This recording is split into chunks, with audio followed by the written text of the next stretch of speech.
Hello everybody, welcome to the Raj Malhotra IAS academy. आज UPSC explain series में हम international relation से आपके लिए बड़ा ही इंपॉर्टेंट टॉपिक लाए हैं।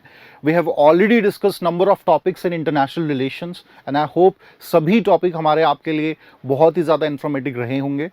सो आज का टॉपिक भी बहुत इंपॉर्टेंट है। We are not just about to discuss the topic but also the different aspects happen in the past.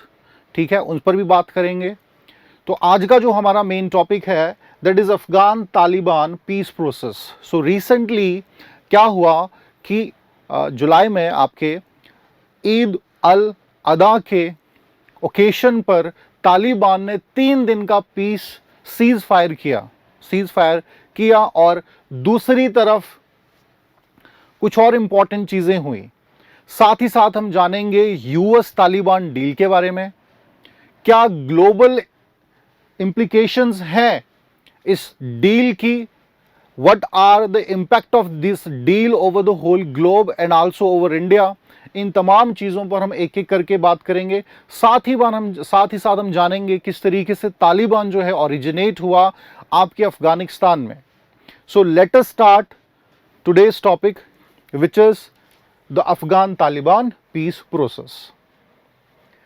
सो जैसा कि मैंने अभी कहा that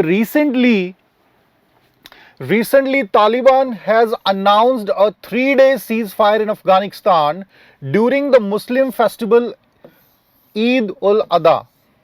ठीक है, भारत में हम बकराईद भी इसे कह देते हैं। ठीक है, सो पूरे दुनिया में मुस्लिम वर्ल्ड में ये सेलिब्रेट किया जाता है। ठीक है, तो बड़ा ही एक इंपॉर्टेंट फेस्टिवल है। साथ ही साथ हम बात करें इसमें कर सकते हैं, दूसरी तरफ अफगानी गवर्नमेंट ने भी तकरीबन 317 तालिबानी जो आपके प्रिजनर्स थे उनको as a goodwill gesture release किया इन 3 दिनों में ईद अल अदा के ओकेशन पर। So we can say that it was a response for Taliban. जो पॉजिटिव रिस्पॉन्स तालिबान की तरफ से आया उसी की तरफ एक रिस्पॉन्स करते हुए अफगानी गवर्नमेंट ने इस तरीके का स्टांस लिया। तो कह सकते हैं that it is a signal कि जो लंबे टाइम से पीस टॉक्स डिले होते रहे हैं उसकी शुरुआत हम मान सकते हैं, which is a very good sign for Afghanistan, especially for the people of Afghanistan. Because Taliban का जो एक फियर है या कह लीजिए एक लंबे टाइम से कोशिश रही है to get into the power, political power of Afghanistan. ठीक है, और एक कुछ और चीज़ें हम समझेंगे जिससे हमें पता चलेगा कि आज हम तालिबान के एग्जिस्टेंस को अफगानिस्तान से डिनाई नहीं कर सकते हैं। ठीक है, और थोड़ा सा और हम जानते हैं यूएस तालिबान की डील के बारे में। बट दिस जो एक पीस, एक कह लीजिए इंगेजमेंट हुआ है दोनों अफगान गवर्नमेंट फ्रंट की तरफ से और तालिबान की फ्रंट से, it is a positive sign for the people of Afghanistan. और उम्मीद करते हैं ये पीस टॉक एक काफ़ी सही तरीके से आगे बढ़ते हुए अफगानिस्तान के लोगों के लिए बहुत बेनिफिशियल रहेगा। You can see even in the image कि जो प्रिजनर हैं तालिबानी, they release in, they are meeting with their जो उनके फैमिली मेंबर्स हैं या लव वंस हैं उनके साथ मिलते हुए की एक तस्वीर है। नेक्स्ट हम बात करेंगे यूएस तालिबान डील की, विच वाज साइंड इन मार्च में साइन हुई थी। It was also called Doha accord भी इसे कहा जाता है। Signed in the Qatar on March 2020 में ये साइन हुआ था, बहुत ही हिस्टोरिकल है।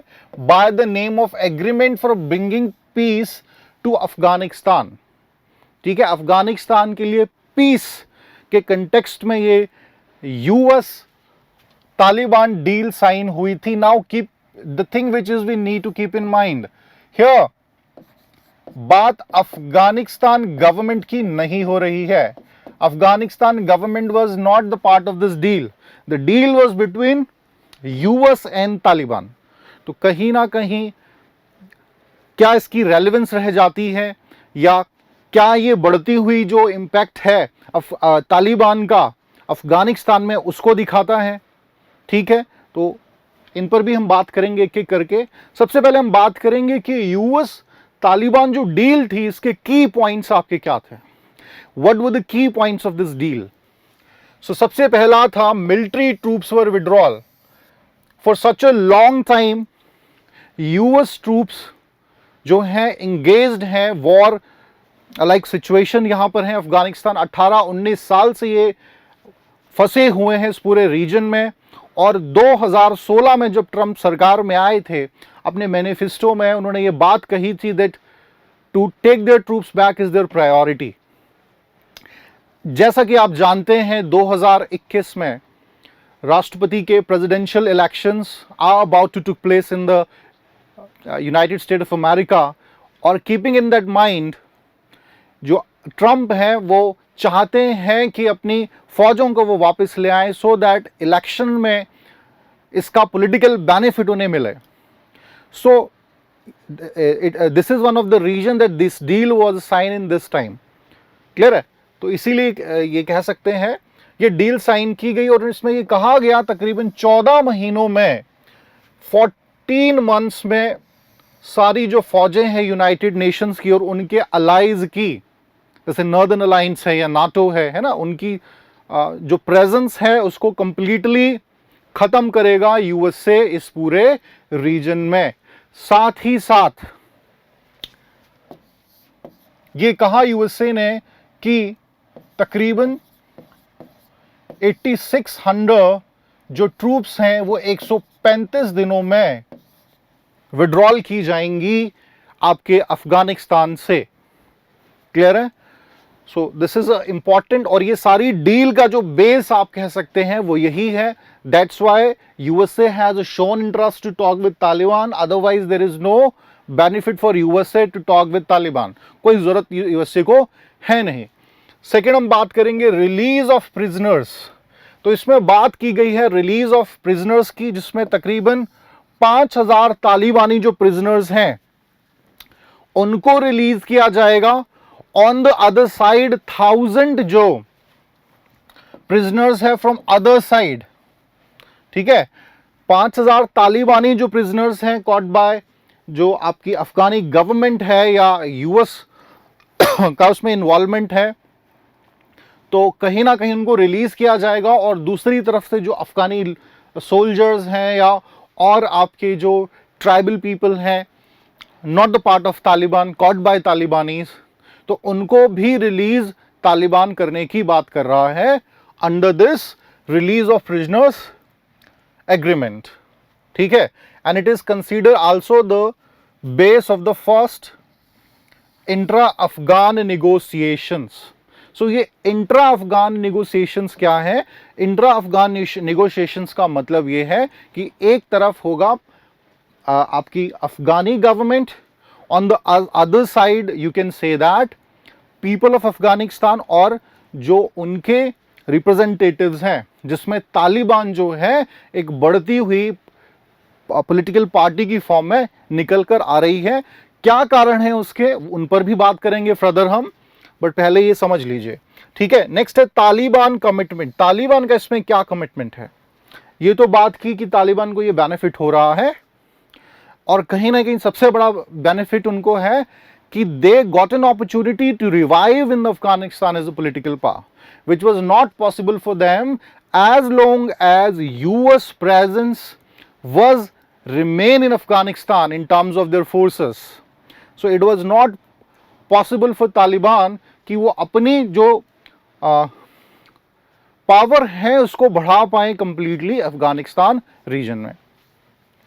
सो तालिबान ने यहां कमिटमेंट दिया है, Taliban will take to prevent any group or individual including Al-Qaeda for using the soil of Afghanistan to threaten the security of United States and its allies. जो यूनाइटेड नेशन की अपनी ज़मीन का, अफगानिस्तान का इस्तेमाल वो खुद भी नहीं करेंगे, और साथ ही साथ किसी इंडिविजुअल या किसी और टेररिस्ट ऑर्गेनाइजेशन को अलाउ नहीं करेंगे to use their soil against USA and their allies nations. Now ये इंडिया के कंटेक्स्ट में भी क्यों इंपॉर्टेंट हो जाता है, फॉर दिस पर भी हम बात करेंगे। नेक्स्ट है सैंक्शंस रिमूवल। सो यहां पर यूनाइटेड यूएसए ने कहा था कितना desperately USA want to take their soldiers back at home, especially at the time of elections, because कहीं ना कहीं जो बिडेन है वो आगे चल रहे हैं यूएस इलेक्शन में, अगर रिपोर्ट्स हम देखें तो। और ट्रंप चाहते हैं, वांट टू, स्पेशली एक बहुत जो लंबे टाइम से ये मुद्दा चल रहा है, want to politicalize, want to use it in next election. एक ट्रंप की तरह ट्रंप कार्ड ट्रंप खेलना चाहते हैं। क्लियर है? So UN sanctions on Taliban leaders जो हैं उनको हटाने की बात कर रहे हैं, to be removed by 3 months, अगले 3 महीनों में, and US sanctions by August 27। बहुत से सैंक्शंस लगाए हैं यूएसए ने, यूनाइटेड नेशन ने ओवर तालिबान, उनको लिफ्ट करने की बात की जा रही है। थोड़ा सा इसको और बेटर तरीके से समझेंगे जब हम बात करेंगे तालिबान की ओरिजिन की। क्लियर है? So this is are the basic concepts of the basic points of the US Taliban deal. Next हम अब बात करेंगे क्या अभी तक प्रोसेस, मार्च से लेके अब तक क्या प्रोसेस हुआ है इस डील में, उस पर बात करेंगे, या क्या प्रॉब्लम्स रेज हुई हैं इस डील की वजह से, उस पर भी बात करेंगे। सो तालिबान रिलीज, जैसा कि प्रॉमिस किया था, तालिबान ने 1000 अफगान प्रिजनर्स को रिलीज कर दिया है। दूसरी तरफ जो अफगान अथॉरिटी है, दे हैव ऑलरेडी रिलीज 4500 तालिबानी प्रिजनर्स, 4500 के आसपास जो प्रिजनर्स हैं उनको रिलीज कर दिया है। कुछ को छोड़ के, जिसमें 400 जो हैं तालिबानी, उनको रिलीज करने में प्रॉब्लम आ रही है, क्योंकि they are engaged in the serious crimes. बहुत ही जो सीरियस क्राइम्स हुए हैं अफगानिस्तान में, उनमें कहीं ना कहीं वो इन्वॉल्व रहे हैं। ठीक है? जैसे बहुत ही जैसे बॉम्ब ब्लास्ट करना, या अफगानी लोगों के की तरफ जो एक heinous activities they have done, और जो वुमेन एक्सप्लॉयटेशन बहुत ज़्यादा तालिबान की प्रेजेंस की वजह से हुआ है, या इससे भी बहुत ज़्यादा कह लीजिए जो सीरियस क्राइम्स में एंगेज हैं, उन्हीं पर यह पाबंदी लगाई गई है। तो इशू जो है, अभी जो ये डील था आपका प्रिजनर्स स्वैप, उसमें कहीं ना कहीं प्रॉब्लम्स आ रही है, तालिबान प्रेशर डाल रहा है। दूसरी तरफ जो अफगानी गवर्नमेंट है वो भी अपना स्टांस रख चुकी है तालिबान के सामने कि 400 ये जो प्रिजनर्स हैं इनमें उनको समस्या है। अब हम बात करेंगे, ये तो कुछ प्रोग्रेस की बात की, जो प्रॉब्लम्स हुई हैं जब से ये डील साइन हुई है, उसके बाद से वायलेंस जो है, वायलेंस हैज रेज इन अफगानिस्तान, बहुत ज्यादा वायलेंस उसके बाद बढ़ा है। तकरीबन 3500 अफगानी जो सोल्जर्स हैं, दे लॉस्ट देयर लीव्स, उनकी जानें गई हैं against fighting the Taliban fighters. ठीक है? सो वायलेंस अगर हम देखें जब से ये यूएस तालिबान डील साइन हुई है, अफगानिस्तान में बढ़ा है, विच इज आल्सो शोन। वो एक कहावत है ना कि जब बोए बीज बबूल के सो फल कहाँ से हुए, तो तालिबान का जो वे बेस है वही वायलेंस पर आधारित है, that is based on violence. तो उसकी कहीं ना कहीं प्रेजेंस बढ़ेगी तो वायलेंस जो है वो भी तो बढ़ना ऑब्वियस ही हो जाता है। सो नेक्स्ट स्लाइड की तरफ बढ़ते हैं। Now before understanding the Taliban existence or the effects of Taliban in Afghanistan, first we need to understand a bit about Afghanistan society. क्या आउटलुक है अफगानिक सोसाइटी का? सो अफगानी जो लोग हैं ना, they are people of free will. ठीक है? बहुत ज्यादा किसी के अंडर रहना पसंद नहीं करते, they are people of free will, खुलापन उन्हें पसंद है, ओपन माइंडेड हैं। ठीक है? Rigidity as there in society, but yes they dislike direct rule of किसी और पावर का हो। ठीक है? और इसके बहुत से एग्जाम्पल हिस्ट्री में हमें मिल जाते हैं, जिनकी बात भी हम आगे एक स्लाइड में जरूर करेंगे। सो थोड़ा सा बात करते हैं। Afghanistan is a multi ethnic society basically a tribal society. ज़्यादातर जो सोसाइटी है अफगानिस्तान की वो एक ट्राइबल सोसाइटी ही रही है। कॉन्स्टिट्यूशन की बात करें अफगानिस्तान के तो तकरीबन 14 एथनिक ग्रुप्स को मान्यता ये देता है एज अ कॉन्स्टिट्यूशनली, ठीक है, कॉन्स्टिट्यूशनली मेंशन किया है अफगानिस्तान ने 14 एथनिक ग्रुप्स को। Dari and Pashto are the official languages of Afghanistan. ये दो भाषाएं जो हैं, ठीक है, ज्यादातर बोली जाती हैं, ऑफिशियल लैंग्वेज भी है आपके अफगानिस्तान की। अगर रिलीजन की हम बात करें, इस्लाम धर्म को ही मानते हैं तकरीबन 99% people of Afghanistan have a faith और बिलीव इन इस्लाम, और जिसमें तकरीबन 70% जो हैं सुन्नी इस्लाम में विश्वास रखते हैं, और 25 से 35% जो लोग हैं दे फॉलो शिया इस्लाम, ठीक है। तो शिया सुन्नी का जो टॉपिक है अपने आप में बहुत वास्ट है, इसमें बहुत ज़्यादा मैं बात नहीं करूंगा। नेक्स्ट हम बात करेंगे पश्तून, जो कि largest ethnic group of Afghanistan है, जो कि तकरीबन 42% हम कह सकते हैं, 38 से 42% जो पॉपुलेशन है वो पश्तून लोगों को रिप्रेजेंट कर रही है, ठीक है। और बड़ी ही इंपॉर्टेंट कम्युनिटी है। Other than this there are some other important communities like Tajiks, Hazaras, Turkmen, Baloch, Uzbek, Pashai, Arabs, ठीक है। इस तरीके के कुछ और ट्राइब्स हैं जो ताजिक्स हैं, ठीक है। ताजिक्स जो हैं it is also the second largest community in this region. तो जो कंपटीशन ज्यादा पॉलिटिकल रहता है दैट ताजिक्स और पश्तून के जो लीडर्स हैं उन्हीं के बीच रहता है। जैसे हम बात करें आज के कंटेक्स्ट में, सो अशरफ गनी जो हैं वो पश्तून लीडर हैं। On the other side Abdullah जो हैं he was a Tajik leader. So always clashes between, क्योंकि हमेशा ये रहेगा ना, it is always seen in Indian politics to.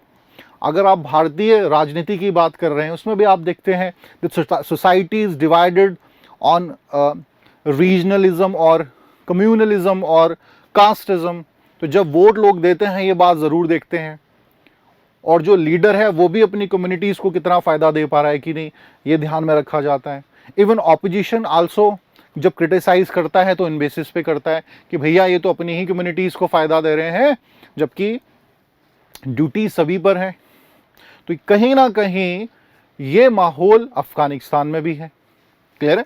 सो थोड़ा सा ये बेस जानना ज़रूरी है। यू कैन सी पश्तूनिस्तान भी कहा जाता है इस पूरे रीजन को,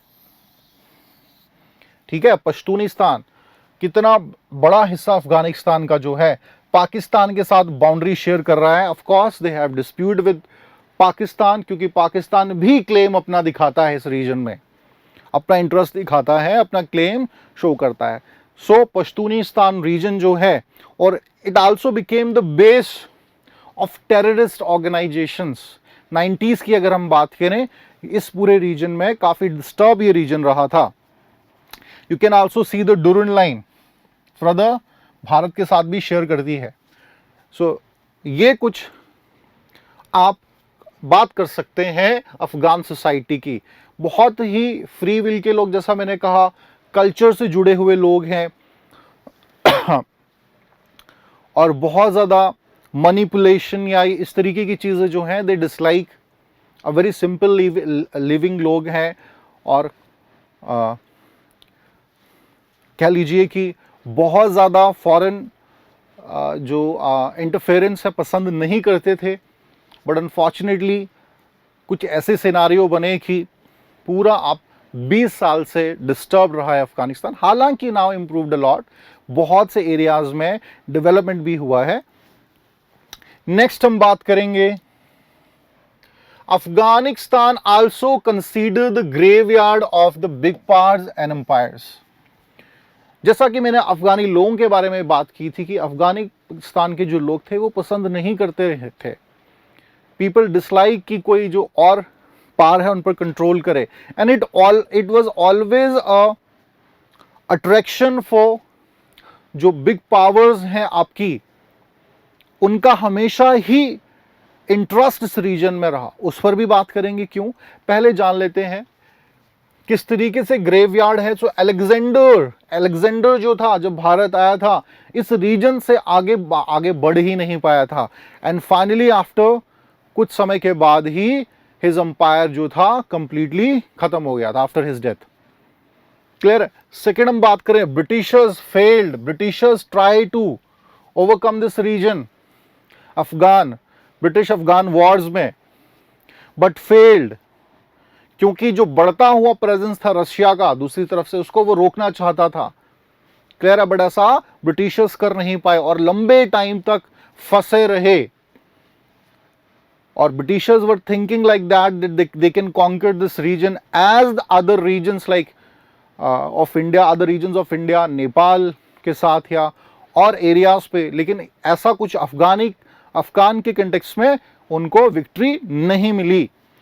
थर्ड अगर हम बात करें, एंड ऑफ यूएसएसआर 1991 में, व्हेन यूएसएसआर डिसेंट्रलाइज्ड, सो वो फंसा हुआ था आपके, इंगेज था यहां पर ही अफगानिस्तान में ही।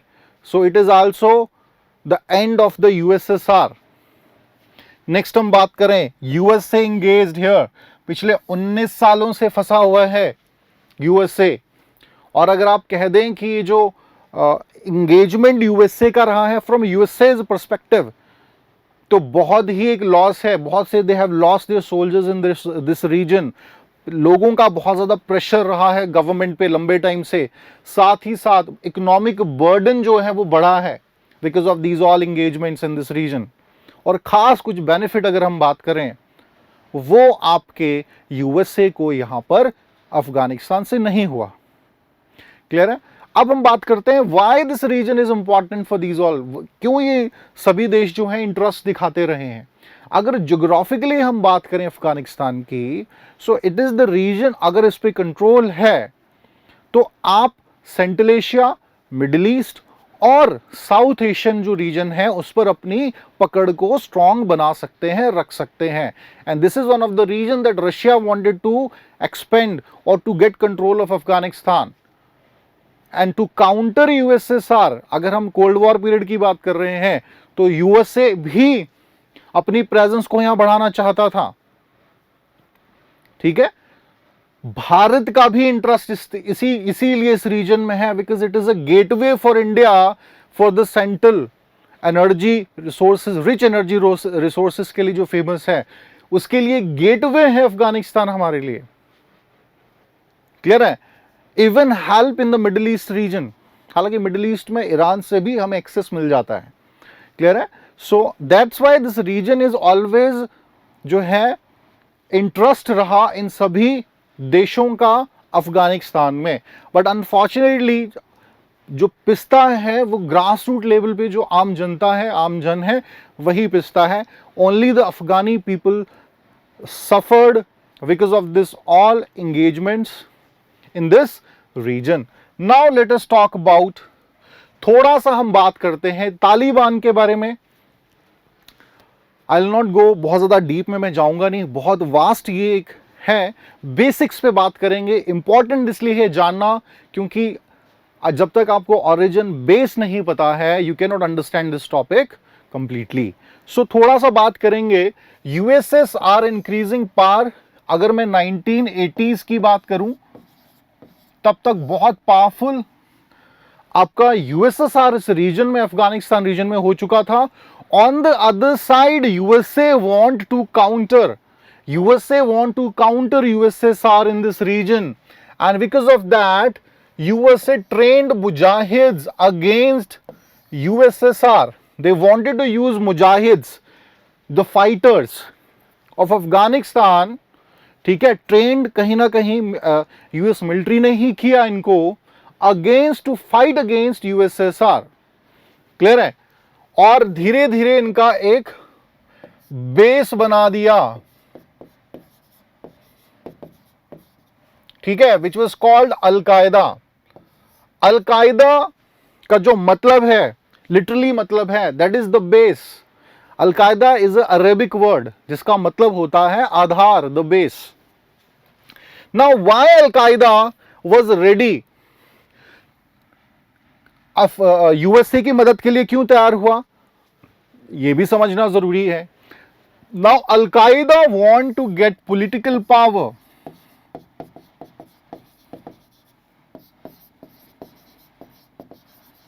इन अफगानिस्तान, इन अफगानिस्तान। अफगानिस्तान में पॉलिटिकल पावर जो था, कंट्रोल अपना रखना चाहता था, to get political power in this region. And USA जो था प्रॉमिस यूएस अलकायदा कि वो मदद करेंगे if they help them. USSR के against, so USA will help Al Qaeda to get political power in Afghanistan. Clear है? But what happened in 1991, the decentralization of USSR took place and automatically जो USSR था वो withdrawal कर गया अफगानिस्तान से। Now the interest of USA was automatically fulfilled और यहां पर USA ने क्या किया, अलकायदा को धोखा दे दिया और कोई मदद नहीं की। दे बिट्रेड अलकायदा, क्योंकि उनका काम निकल गया था और वो भी अपना काम जो था निकाल के इस रीजन से निकल गए। But now al Qaeda was feel, बहुत ज्यादा बदले की जो भावना थी, रिवेंज की भावना थी, इस धोखे को बर्दाश्त करना अलकायदा के लिए पॉसिबल नहीं था। दे वर इंगेज, उनका कह लीजिए फॉर्मेशन ही इसकी वजह से हुआ था और अब वो ही उनको चीज नहीं मिल रही है और ओसामा बिन लादेन का नाम यहां आता है। Finally they took revenge.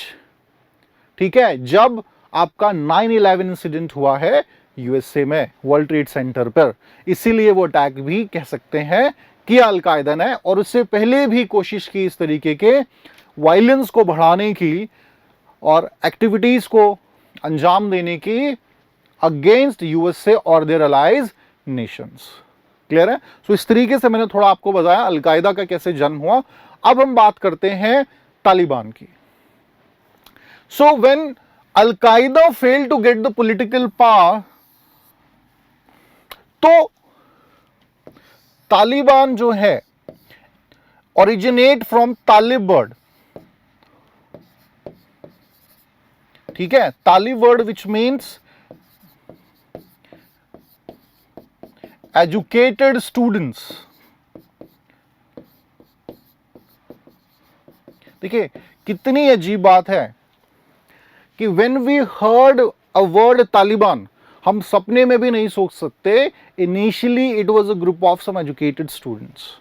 जब भी तालिबान ऐसा कोई विद्यार्थी, ऐसा student was have not a very good knowledge of international relation, but कभी भी तालिबान के बारे में पढ़ा सुना होगा तो एक इमेज जो बनती है वो बनती है टेररिस्ट ऑर्गेनाइजेशन की।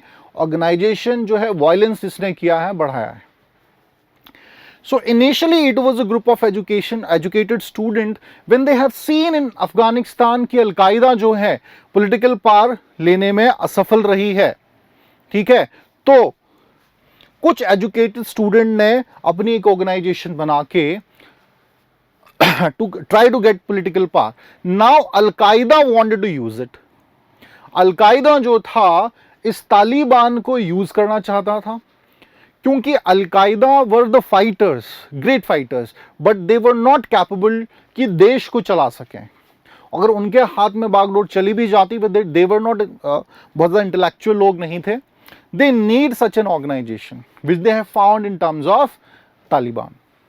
ठीक है, अब तालिबान पर धीरे धीरे उन्होंने अपना नियंत्रण कसना शुरू किया। किस तरीके से? मुल्ला उमर का नाम सुना होगा आपने।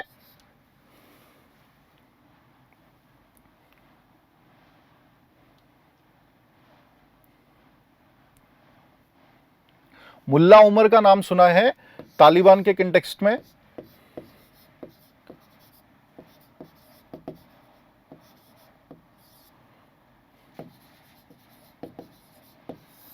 ठीक है, Mullah Omar also involve number of जो अटैक्स इंडिया में हुए हैं उनमें भी इन्वॉल्वमेंट रहा है। सो मुल्ला उमर जो थे वो तालिबान के हेड बन गए and he was supported by al Qaeda and on the other side ISI भी इससे कहीं ना कहीं जुड़ी हुई थी। क्लियर है? अब जो तालिबान था वो एक वायलेंट ऑर्गेनाइजेशन की फॉर्म में निकल कर आया और from 1996 to 2001 they remained in power in Afghanistan. Finally, when the World Trade Center incident took place and finally Operation Anaconda जो था यूएस ट्रूप्स के द्वारा किया गया and they completely bombarding in the Afghanistan region and destroy the existence of Taliban. ठीक है, इस तरीके से आप कह सकते हैं जो एक वायलेंट ऑर्गेनाइजेशन थी तालिबान की इस रीजन में, उसका अंत हुआ। नेक्स्ट हम बात करेंगे, थोड़ा सा मैप में भी देख लेते हैं तालिबान प्रेजेंस इन अफगानिस्तान। बहुत से डिस्ट्रिक्ट्स में तालिबान के हाई अटैक्ड एटलीस्ट ट्वाइस और वीक, बहुत ज्यादा ये जो रीजन है आप देख पा रहे हैं, बहुत ज्यादा अटैक्स जो हैं इस रीजन में होते हैं। 15% डिस्ट्रिक्ट हैं अफगानिस्तान के ऐसे, ठीक है, जिन पर हफ्ते 2 हफ्ते में कोई ना कोई अटैक होता ही रहता है। Medium attack at least 3 times a month। 20% ऐसे आपके एरियाज है अफगानिस्तान के जहां पर तकरीबन एक मंथ में 3 दफा अटैक्स हो जाते हैं। Other than this low attack 31% जो एरिया है, और अगर गवर्नमेंट अफगान गवर्नमेंट की बात करें तो 30% एरिया पर ही डायरेक्ट कंट्रोल है। यू कैन सी दैट कि कितना वीक है हो गई है अफगानिस्तान की government in the whole Afghanistan and how rapidly that Taliban is increasing in this whole region. ठीक है, ऐसा नहीं है कि 70% डायरेक्ट कंट्रोल तालिबान का है, फ्रेगमेंटेड है तालिबान भी, लेकिन हाँ बहुत ही तेजी से यूनाइट कर रहा है खुद को। और अगर फुल तालिबान कंट्रोल की हम बात करें तो 4% ही इस पूरे रीजन में फुल तालिबान कंट्रोल है अभी। बट यस, समस्या फर्दर हो सकती है। और ये जो ग्रे रीजन आप देख पा रहे हैं ना, जहां जहां ये ग्रे रीजन है, you can see that this is the region where the Afghanistan government have a control, और ये सिर्फ 30% है पूरे अफगानिस्तान में। नेक्स्ट हम बात करेंगे, नेक्स्ट स्लाइड की तरफ चलते हैं। नाउ चैलेंजेस क्या है इस डील के कंटेक्स्ट में, उन पर भी चर्चा कर लें। Challenges of the US Taliban deal. In this US Taliban deal Afghan government, जो मैंने स्टार्टिंग में भी आपसे कहा था कि आगे डिस्कस भी करेंगे इस पॉइंट को, अफगानिस्तान गवर्नमेंट को ही इन्वॉल्व नहीं किया यूएस ने। तो यूएसए की तरफ से भी ये कहीं ना कहीं एक कह लीजिए बहुत बड़ी भूल है कि जब तक आप अफगान गवर्नमेंट को इन्वॉल्व नहीं कर रहे हैं, जो कि रिप्रेजेंट कर रही है अफगानिस्तान को, how could you talk about the how could you talk about the peace process और the peace talks in Afghanistan. So ये बड़ा ज़रूरी है कि इस पूरे घटनाक्रम में अफगानी सरकार जो है वो भी इन्वॉल्व हो। ठीक है, नेक्स्ट है issues with intra Afghan dialogue. Intra Afghan dialogue में समझा चुका हूं, जो इंटरनल है, जिसमें कोई बाहरी थर्ड नेशन इन्वॉल्व नहीं होगा, तो इसमें भी दिक्कत है। सबसे पहला है internal politics of Afghanistan, sorry Taliban. जो इंटरनल पॉलिटिक्स है तालिबान की, जैसा कि अभी मैंने मैप में भी आपको दिखाया था कि अफगानिस्तान जो है it is also fragmented in different region. उनकी जो शक्ति है, let us see it again, map में आप देखें तो ये बहुत से एरियाज हैं जहां पर तालिबान का, ये जो रेड वाला पार्ट आप देख पा रहे हैं, ऑरेंज वाला सॉरी पार्ट देख पा रहे हैं, लाइट ऑरेंज वाला पार्ट देख पा रहे हैं, यहां पे कहीं ना कहीं प्रेजेंस है। और इन सभी एरिया में तालिबान के जो लोकल लीडर्स हैं वो अपनी एक अलग तरीके से तालिबान को प्रेजेंट करने की कोशिश करते हैं। दूसरा, तालिबान की एक और वॉइस है जो निकल कर आती है बड़ा firmly, that is the original Taliban जो इनिशियली था, और the group of educated students, those really want to establish peace and development in Afghanistan. उनका भी कहीं ना कहीं एग्जिस्टेंस है। सो कह सकते हैं अभी तक तालिबान भी पूरी तरह से ऑर्गेनाइज्ड नहीं है, और कहीं ना कहीं ये क्योंकि अब इसको थोड़ा और अच्छे तरीके से समझ लेते हैं कि तालिबान ने कोई स्टेटमेंट दे दी, लेकिन बहुत से जो एरियाज के लीडर्स हैं वो उसको मानते ही नहीं है, बिकॉज वो एक यूनाइट अभी तक तालिबान हो नहीं पाया। ठीक है, सो तालिबान के लिए भी ये बड़ा जरूरी है। Ashraf Ghani and Abdullah clashes. So Ashraf Ghani मैं पहले भी बात कर चुका हूं, पश्तून जो कम्युनिटी है, largest community in the Afghanistan, उसको रिप्रेजेंट कर रहे हैं, ताजिक्स को रिप्रेजेंट कर रहे हैं। ठीक है, ताजिक्स को रिप्रेजेंट कर रहे हैं। तो व्हेनेवर अशरफ गनी कोई डील साइन कर रहे हैं या कोई इनिशिएटिव ले रहे हैं, सो दूसरी जो कम्युनिटीज हैं वो बड़ी सस्पिशन तरीके से देखती हैं दैट अशरफ गनी जो हैं वो बेनिफिट दे रहे हैं सिर्फ पश्तून को। तो कहीं ना कहीं ये भी मामला है। और एक और इंटरेस्टिंग चीज मैं बता दूं, आज जो तालिबान रिवाइव कर रहा है ना, तालिबान जो आज रिवाइव कर रहा है, ये माइनॉरिटीज को कलेक्ट करने की बात कर रहा है।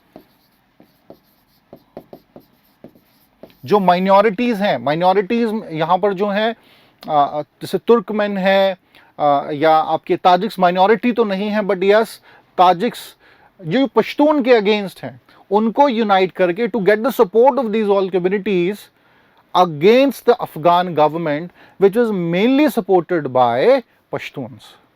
क्लियर है? तो ये भी कहीं ना कहीं पीस टॉक के लिए खतरा है। और अब्दुल्ला तो बहुत बार, जैसे 2019 के जो चुनाव हुए हैं उस पर भी एलिगेशंस लगाते हुए कि बड़े गलत तरीके से अशरफ गनी जो है वन दिस इलेक्शन। तो इस तरीके के जब तक क्लैशेस रहेंगे, इट इज वेरी डिफिकल्ट कि एक सक्सेसफुल ये पीस टॉक हमें देखने को लॉन्ग टर्म्स में मिले। Issues with prisoner swap agreement, पहले भी बात की कि 400 जो आपके 400 प्रिजनर्स हैं उन पर अभी भी क्वेश्चन है। Those are engage in the serious crimes in Afghanistan. उन पर लगातार तालिबान दबाव बना रहा है गवर्नमेंट पे, अथॉरिटीज पे अफगानिस्तान की, कि उनको रिलीज किया जाए। On the other side Afghanistan is shown कि it is not possible for them because it is against the constitution of Afghanistan if they release these all prisoners. ठीक है, जितना हम कर सकते थे we have already done, but कुछ जो हैं ये बहुत ही सीरियस क्राइम्स में एंगेज्ड हैं और अफगानिस्तान का जो संविधान है, कॉन्स्टिट्यूशन है, वो भी अलाउ नहीं करता। We can not go against the constitution. Now sudden withdrawal of US forces may invite civil war. ठीक है, सिविल वॉर भी ला सकता है इस पूरे रीजन में। सिविल वॉर, क्योंकि एकदम से जब फोर्सेस जाएंगी तो एक वैक्यूम क्रिएट होगा एंड अफगानी जो सोल्जर्स हैं, अफगानी मिलिट्री फोर्सेस जो हैं, they are not that much capable कि वो तालिबान को बहुत अच्छे से हैंडल कर पाए। सो पॉसिबिलिटी फिर बढ़ जाएगी कि बंदूक की नोक पर तालिबान कोशिश करे टू गेट पॉलिटिकल पावर। और एक स्टेटमेंट अभी रिसेंटली दी है खैरुआ जो कि लीडर हैं तालिबान ऑफिशियल,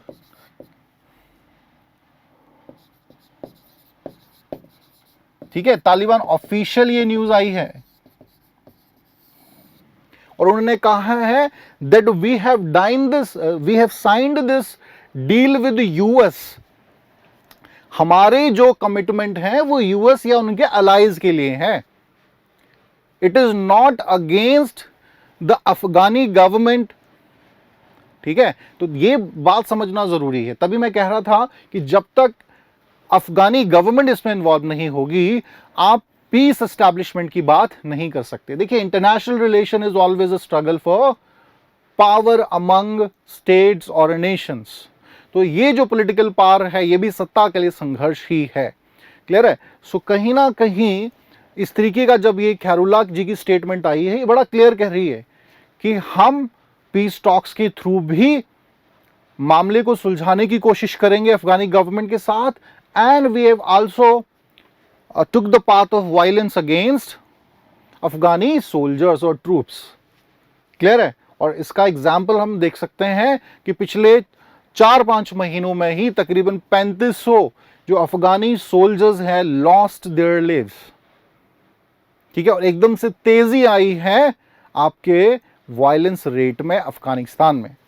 नेक्स्ट हम बात करेंगे impact of the deal on other stakeholders. So mainly 3 states का यहां पर हम जिक्र कर सकते हैं, यूएस का, पाकिस्तान का एंड चाइना का। US, the promise the end America's endless wars in the greater Middle East region was one of the central themes of US president. तो ये तो हम पहले भी बात कर चुके हैं कि यूएस तो अपने इंटरेस्ट के हिसाब से बढ़ रहा है। ट्रंप ने बात कही है, इससे पहले जो बुश थे या आपके ओबामा थे, उन्होंने भी ये बातें कही थी कि हम जो हैं कमी लाएंगे सोल्जर्स में और तरफ बढ़ेंगे, फाइनली कंप्लीटली हम अपने सोल्जर्स को यहां से विड्रॉल करेंगे। चूंकि चुनाव आ रहे हैं अगले साल, सो ट्रंप जो है इसे यूज करना चाहते हैं। बहुत बड़ा मुद्दा है ये अमेरिका के कंटेक्स्ट में, और चुनाव इलेक्शन जीतने में बहुत ज़्यादा मदद ट्रंप की कर सकता है। तो अमेरिका तो इंटरेस्ट ही है। पाकिस्तान के कंटेक्स्ट में बात करें तो पाकिस्तान का हमेशा से ही क्लोज अलाय रहा है तालिबान के साथ।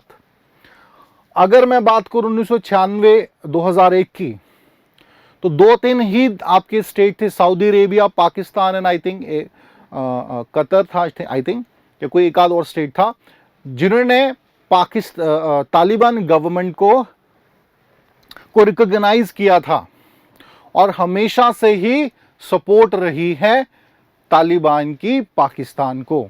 और पाकिस्तान की मुझे ये बताने की जरूरत नहीं है why Pakistan have the militant basis, because of the support of this all terrorist groups और ऑर्गेनाइजेशंस। क्लियर है? सो भारत के लिए तो ये बहुत ही ग्रेव कंसर्न है। चाइना के कंटेक्स्ट में बात करते हैं, चाइना का यहाँ जो आउटलुक है वो सिर्फ इकोनॉमिक है, क्योंकि सीपेक में बहुत ज़्यादा इन्वेस्ट ऑलरेडी कर चुका है चाइना। और अगर फर्दर प्रॉब्लम्स क्रिएट होती हैं, जो one road one belt initiative है इस पूरे रीजन में जो फर्दर बढ़ रहा है, ठीक है, तो चाइना के लिए प्रॉब्लम्स हो सकती हैं। So here China is about to rely a lot over Pakistan. जो बेनिफिट्स चाइना ने ऑलरेडी पाकिस्तान को दिए हैं, अब वो कोशिश करेगा, वो चाहेगा कि Pakistan also support China in this context और support their projects in this region, क्योंकि और यहां से इंपॉर्टेंस थोड़ी बढ़ जाएगी पाकिस्तान की चाइना के लिए। क्लियर है? सो ये कुछ इंपॉर्टेंट एस्पेक्ट्स थे। Now talk about India's major, जो इंडिया का पर इंपैक्ट पड़ने वाले हैं तालिबान के बढ़ते हुए एग्जिस्टेंस से। So this deal altars the balance of power in favour of Taliban which will have strategic security and political implications for India। ठीक है, तो अगर 1999 का प्लेन हाईजैक जो हुआ था, ठीक है, उसमें तालिबान का बहुत बड़ा हाथ था, और भारत ने हमेशा ही तालिबान के एग्जिस्टेंस को, या कह लीजिए किसी तरीके से बातचीत करने की मनाही की है। This consider Taliban as a terrorist organization, not a political one। तो हमारे संबंध तालिबान के साथ कभी भी बेहतर नहीं रहे। जैश ए मोहम्मद, लश्कर तैयबा को हमेशा सपोर्ट करता है तालिबान, जो कि फर्दर आपके वायलेंस को क्रिएट करते हैं, टेररिस्ट एक्टिविटीज को बढ़ाते हैं भारत में। सो नेक्स्ट हम बात करेंगे, India has a major stake in the stability of Afghanistan. India has invested considerable resource in Afghanistan development. अगर मैं बात करूं लास्ट 2 डिकेड्स की, so India has invested a lot in Afghanistan, humanitarian grounds पर भी और अपने जो नेशनल इंटरेस्ट है उनको ध्यान में रखते हुए भी। यू कैन सी कुछ इन्वेस्टमेंट जो है आपकी, ठीक है, जारंग टू डेलाराम, अभी भी ये न्यूज में रहा था, यहीं से छाबाड़ से फर्दर जारंग तक ही आपकी रेलवे प्रोजेक्ट बनना था, जिसमें भारत को ईरान ने ड्रॉप ऑफ कर दिया। सलमा हाइडल प्रोजेक्ट, ठीक है, इतना अमाउंट खर्च हो चुका है और 3 बिलियन के आसपास सैंक्शन हुआ है। हेरात में है ये आपके सलमा हाइडल प्रोजेक्ट। या मैं बात करूं फुले कुमरी टू काबुल, एक 220 केबी की ट्रांसमिशन लाइन जो है उसमें भारत का इन्वेस्ट है। मज़र शरीफ की हम बात करें, काबुल की बात करें, कांधार की बात करें, ठीक है, इन सभी रीजन में भारत ने बहुत ज़्यादा इन्वेस्ट किया है। और अगर तालिबान का रिवाइव होगा तो भारत की इन सभी जो इन्वेस्टमेंट्स हैं उन पर भी खतरा मंडराएगा। And also Afghanistan is a gateway for India for further central Asia, ठीक है। अशकबाग ट्रीटी की हम बात कर सकते हैं, या और इस तरीके के फर्दर प्रोजेक्ट्स हैं जिनकी भारत बात कर रहा है। तो एक्सेस हमें अफगानिस्तान की तरफ से ही मिलता है। But if Taliban revive in Afghanistan, it is became really tough for India कि वो बहुत अच्छे तरीके से आगे सेंट्रल एशिया रीजन में बढ़े। ओनली फिर हमारे पास ईरान रह जाता है। क्लियर है? सो भारत के लिए ये कुछ इश्यूज हैं इस कंटेक्स्ट में। It provide the fertile ground for the various anti-terrorist groups like Lashkar-e-Taiba, Jaish-e-Mohammed की मैं बात कर रहा था, because they already have a close association। Past की अगर हम बात कर रहे हैं, बहुत ही क्लोज एसोसिएशन रहे हैं। जितने भी टेररिस्ट एक्टिविटीज इंडिया में हुई हैं उसको तालिबान सपोर्ट करता रहा है, इन ऑर्गेनाइजेशन को इनडायरेक्टली फेवर करते हुए। सो इट इज वेरी इंपॉर्टेंट। अब जो भारत की तरफ से क्या किया जा सकता है, इंडिया ऑलवेज से दिस कि we are never talk about any terrorist organization. किसी भी टेररिस्ट ऑर्गेनाइजेशन के साथ हम कोई बातचीत नहीं करेंगे। सो तालिबान लेकिन जितना रैपिडली अफगानिस्तान में बढ़ रहा है, ऑलरेडी हमारे जो फॉरेन ऑफिशियल्स हैं उन्होंने अलर्ट कर दिया है कि भारत को किसी ना किसी तरीके से तालिबान के साथ बातचीत करना ज़रूरी हो जाता है। अदरवाइज जो हमारे इंटरेस्ट हैं इस पूरे रीजन में वो हार्म होंगे। इवन यूएस भी भारत पर प्रेशर डाल रहा है लगातार कि सिर्फ भारत का रोल यहाँ पर पीस और ह्यूमैनिटेरियन पर्सपेक्टिव से ही नहीं है, to maintain the balance of power in this region Bharat का रोल बड़ा इंपॉर्टेंट हो जाता है। और उसके लिए यूएस लगातार इंडिया को कह रहा है कि तालिबान के साथ आप बायलैटरल कोई टॉक्स कीजिए जिसमें आप ये डिसाइड कर सकते हैं। मैंने एक अलाय नेशन की बात की थी कि तालिबान ने ये कहा है यूएस तालिबान डील में कि that they are not going to harm USA and their allies nation, but India is not USA ally. तो यहां पर खतरे की घंटी हमारे लिए हो जाती है। तो हम भी इस तरीके कोई एग्रीमेंट उनके साथ कर लें कि भाई if you are we are investing, आपकी देश की ही तो डेवलपमेंट कर रहे हैं, ठीक है, और बदले में आप ये कर सकते हैं कि आप किसी भी टेररिस्ट ऑर्गेनाइजेशन को अपनी ज़मीन का भारत में बढ़ते हुए टेररिज्म के लिए इस्तेमाल नहीं करने देंगे। तो these might be the solutions. Clear है? So this is all about a topic. I hope number of things we are about to learn today, not the current perspective but उसके पीछे के जो डिफरेंट एंगल्स हैं वो भी आपको अच्छे से समझ आए होंगे। So good enough for today. Thank you very much.